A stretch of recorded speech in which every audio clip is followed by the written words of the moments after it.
이번 네팔 지진으로 한반도 지진 가능성에 대한 관심도 높아진 상황입니다. 한반도도 지진 안전지대가 아니라는 것이 학계의 중론인데요. 네, 이번에는 전문가를 연결해서 한반도 지진의 가능성과 어떻게 대비를 해야 할지 자세히 알아보겠습니다. 부경대 지구환경과학과 김영석 교수 전화로 연결돼 있습니다. 교수님 안녕하십니까? 네, 안녕하십니까? 네, 먼저 그동안 국내에서 발생한 지진 현황에 대해서 구체적으로 한번 짚어볼까요? 예, 국내에서는 최근에 우리가 보도된 바와 같이 상대적으로 많은 지진들이 발생한다고 알려져 있습니다. 네. 그러니까 지진은 보통 우리가 계기 지진과 역사 지진과 고지진으로 나누어서 연구를 하고 있습니다.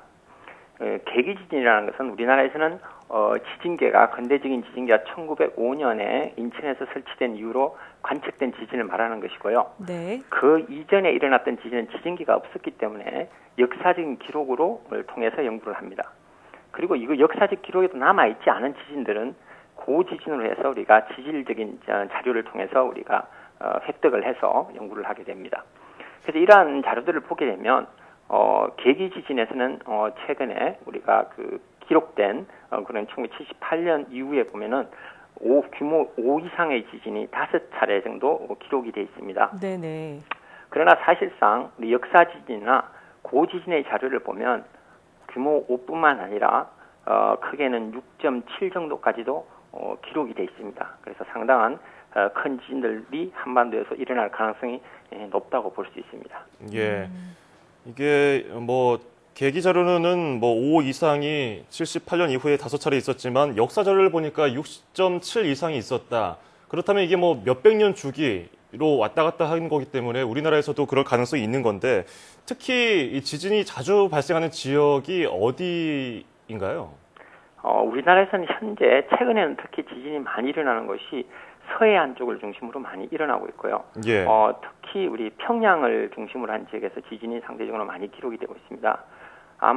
그리고 또 한 지역은 경주하고 울산을 중심으로 한 대구 경북 지역이 상대적으로 지진이 많이 일어납니다. 예. 그래서 서해안 지역에 일어나는 지진들은 지금 아무래도 인도판의 충돌하고 지금 네팔 지진하고 연관된 그런 인도판의 충돌하고 상관이 있을 것이라고 생각이 되고요.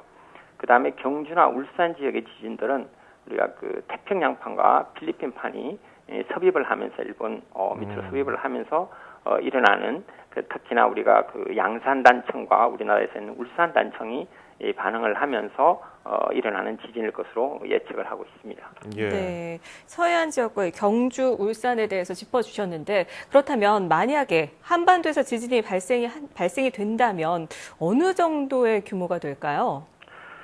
현재로서 우리가 계기 지진에서는 물론 5 정도, 5나 5.2, 5.3 정도까지밖에 기록이 안 되어 있지만 우리가 주기는 아까서 말씀하신 것처럼 주기는 길 수 있지만 저희들이 지금 예상하는 것은 6.5 정도까지는 충분히 일어날 수 있고 최대 규모 7까지도 가능성이 있다고 보고 있습니다. 그러나 이러한 큰 규모의 지진들은 보통 주기가 100년에서 200년 정도 되기 때문에 그렇게 자주 발생하지는 않습니다. 예. 자, 일단은 우리나라는 지진이 잦은 섬나라, 일본 옆에 있다는 게 가장 불안한 점이 아닐까 싶은데요. 만약 일본에 강진이 발생하면 우리나라까지 그 피해가 올까요? 일본에서의 지진에 의한 직접적인 피해는 우리나라까지 올 가능성은 상당히 희박하다고 봅니다. 예. 그러나 일본에서 큰 지진이 발생한다면 그와 연관되어서 우리나라에 2차적인 여진이나 이런 게 발생할 가능성은 약간 있고요.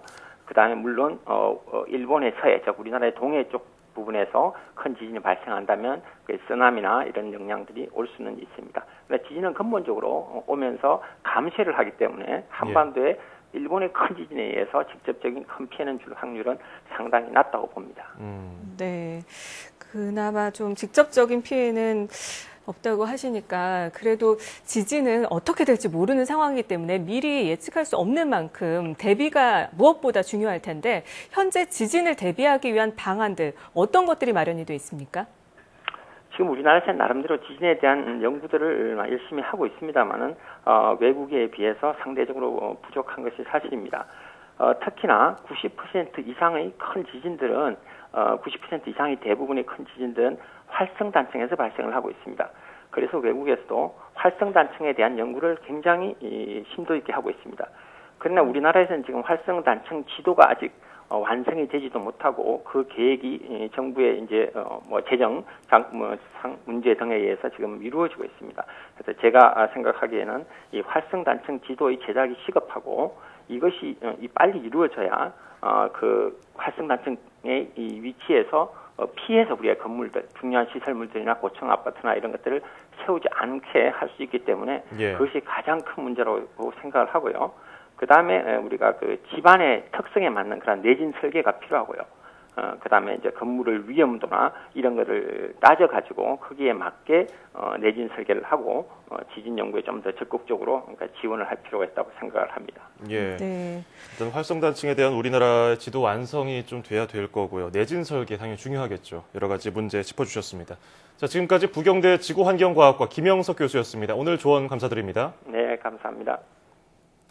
예, 일단 지진이 예측하기 어려운 재앙이라는 점이 무섭습니다. 극한의 상황이 왔을 때 또 어떻게 대처해야 하는지 긴급 대피 훈련 등을 숙지하는 것도 슬슬 생각을 해봐야 되지 않을까 싶은데요. 네, 그렇습니다. 그리고 예측과 내진 설계 등도 중요하지만요. 지진이 자주 발생해서 지진 발생할 때 대응 방안 등의 매뉴얼이 잘 짜여진 국가의 지침을 벤치마킹해서 교육하는 것도 필요해 보입니다.